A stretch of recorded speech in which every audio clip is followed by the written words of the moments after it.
Hi everyone, welcome back to unfilter Sohini. আজকে চলে গেছিলাম একটা বার্থডে পার্টিতে। তো সেখানে কি কি খেয়েছি চলো তোমাদেরকে দেখাই। ফার্স্টেই তো দিয়ে দিয়েছিল এগ ডেভিল আর স্যালাড, যেটা খেতে খুবই ভালো ছিল। ইভেন এই দিনের সব খাবারই খুবই ভালো ছিল, কারণ এই যে ক্যাটারারকে দিয়ে করিয়েছে সেও আমাদের খুবই পরিচিত, আর আমাদের বাড়ির অনেক অনুষ্ঠানই ইনিই করে।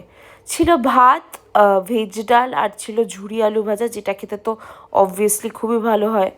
তারপরে ছিল হচ্ছে কাতলা মাছের কালিয়া, যেটা একটু লাইটের দিকে ছিল, মানে ওরকম রিচভাবে করেনি, ওর জন্য ভালো লাগছিলো খেতে, আর রিচ হলেও ভালোই লাগে। তারপরে তো ছিল show stopper mutton, and trust me, মাটনটা এতটা নরম ছিল যে আমি তো অবাক হয়ে গেছি যে এত মানে নরম মাটন একটা অনুষ্ঠান বাড়িতে আমি এক্সপেক্টই করিনি। তারপরে তো আমার ফেভারিট চাটনি পাঁপড় ছিল, আর আমি তো চাটনি পাঁপড় খেতে খুবই ভালোবাসি। তারপরে সন্দেশ আর রসগোল্লা ছিল, আইসক্রিম আর হাজমোলাও ছিল। চলো আজকের ব্লগটা এইটুকুই। ওকে, বাই।